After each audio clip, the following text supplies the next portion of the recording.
Retro గురించి మాట్లాడుకుంటే ముందు తమిళ్లో పస అయిపోయింది, ఇంక లేదు. సినిమా ఎలా తీయాలో కూడా తెలియదు. ఎంత చెత్తగా ఉందంటే చెత్త. ఆ మాత్రం తీయదా? సూర్యకి ఎన్ని సినిమాలు చూస్తున్నాడు, ఎన్ని సినిమాలు వస్తున్నాయి, హాలీవుడ్లో చేస్తున్నాడు. ఆ మ్యూజిక్ డైరెక్టర్ కూడా రోడ్ టు ప్రెడిషన్లో థీమ్ని కాపీ కొట్టేసాడు మ్యూజిక్. సరే ఓకే, ఏదో ఏడ్ సైడ్ అనుకుందాం పోను. ఆ శ్రీనివాస్ అన్న ఎవడెవడో అక్షట్లుగాను మ్యూజిక్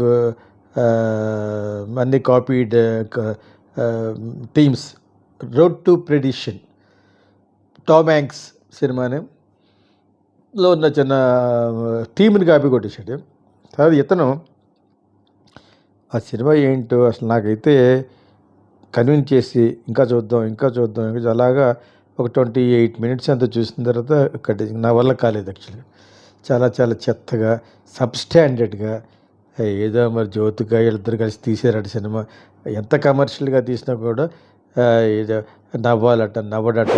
ఆ రెట్రో అనే సినిమా ఎంత చెత్త అంటే ఏంటో అది. వీడి మీద కోపంతో ఎవరో అమ్మాయితో పూజా హెగ్డే దగ్గరికి వెళ్ళి అని చంపుతామంటే ఈలోగా ఈడొచ్చి అది సీన్ రాసుకున్నప్పుడు కొడుకులో పెంచిన కొడుకే ఆ ఫాదర్ లాంటి వాడిని చెయ్యి నరికేస్తాడు. అది మిగతా సినిమా అంతా చెయ్యి లేకుండా ఉంటాడు. అది పెద్ద పాయింట్లో కూర్చొని మాట్లాడుకుని ఉంటారన్నమాట. అది పెద్ద పాయింట్ లాగా ఎంత అసహ్యంగా ఉందంటుంది. అదే అసహ్యం.